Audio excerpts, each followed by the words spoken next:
झाल्याचं मला माहीत नाही. त्यांची भेट झाल्याचं मी वाचलं. मला मगाशी माझी काही वेगवेगळ्या कारणांच्यासाठी उपमुख्यमंत्री आणि आमच्या राष्ट्रीय अध्यक्षा वहिनींची सुद्धा त्या ठिकाणी भेट होती. त्यांची ती औपचारिक भेट होती असं त्यांनी मला सांगितलं. ते रणनीतिकार जे आहेत त्यांचं एक वेगळं त्याने एक वैशिष्ट्य जपलेलं आहे. पण मला ज्ञात नाही की ते आज आमच्या पक्षासाठी काय काम करतात की काय. काल केवळ सदिच्छा भेट झाली म्हणजे त्यांना नेमलं असा अर्थ काढणं चुकीचं. लोकसभेच्या निवडणुकीमध्ये आम्हालाही दारुण अपयश आलं आणि एनडीएला महाराष्ट्रामध्ये सुद्धा कमी जागा मिळाल्या.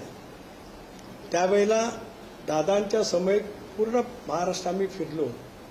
जे डिझाईन बॉक्सने काय केलेली थीम असेल ती असेल, पण फिरलो नसतो तर नुसतं थीमवरती यश नाही मिळत किंवा सल्ल्यावरती यश मिळत नाही. त्याच्यासाठी जनमानसापर्यंत पोहोचवण्याची क्षमता असावी लागते. दरम्यान छगन भुजबळ आणि दत्तामामा भरणे यांनी या सगळ्या विषयावर काय प्रतिक्रिया दिल्या आहेत पाहूयात. मला तसं वाटत नाही, कारण ते म्हणजे प्रशांत किशोर यांनी अनेक राज्यामध्ये जे आहे वेगवेगळ्या पक्षाच्या प्रचाराचं किंवा त्यांना सल्ला देण्याचं काम केलं.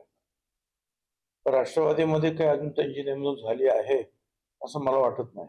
बाबतीमध्ये मला आपल्याकडूनच समजतंय, असं कधी ते म्हटलेलं नाहीत किंवा कुठं झाले हे केलेलं नाही किंवा माझ्या ऐकण्यामध्ये ते कुठं ऐकण्यात किंवा कुठं चर्चा झालेली नाहीये.